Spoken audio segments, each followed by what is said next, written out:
তখন আমার মনে হয়েছে যে এই সরকারের টাকা দেওয়ার চাইতে ওই টাকা দিয়ে আমার মদ খাওয়া অনেক ভালো ছিল।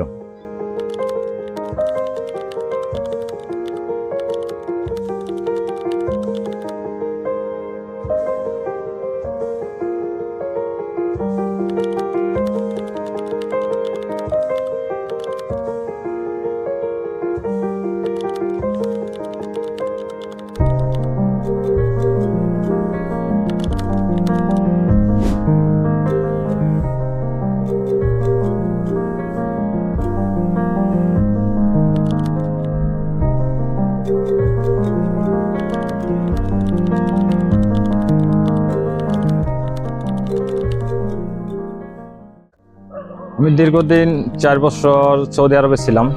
সৌদি আরবে কাজ করতাম। তো এখন বর্তমানে 2 মাস হলো আমি দেশে আসছি।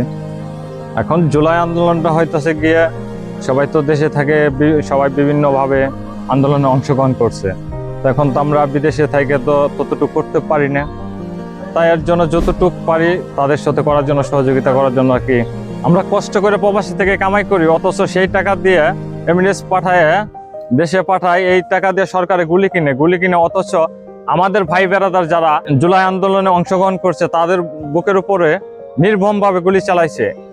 এর জন্যই আমি এই পোস্টটা দেওয়া মূলত। তখন আমার মনে হয়েছে যে এই সরকারের টাকা দেওয়ার চাইতে ওই টাকা দিয়ে আমার মদ খাওয়া অনেক ভালো ছিল। এর জন্য এই পোস্টটা আমার দেওয়া। হ্যাঁ, এই পোস্টের পরে অনেক হুমকি টুমকি পেয়েছি আমি। তখনকার সময় দেখা যাচ্ছে অনেকেই মেসেঞ্জারে লক দিছে, অনেকে কমেন্ট বক্সেও অনেক বিভিন্নভাবে হুমকি দিছে। কেউ বলছে দেশে আসতে দিবে না, এয়ারপোর্ট লক করে রাখবে, এভাবেই চলছে আর কি। এখন বর্তমানে দেশেই আছি, দেশেই থাকবো আর কি।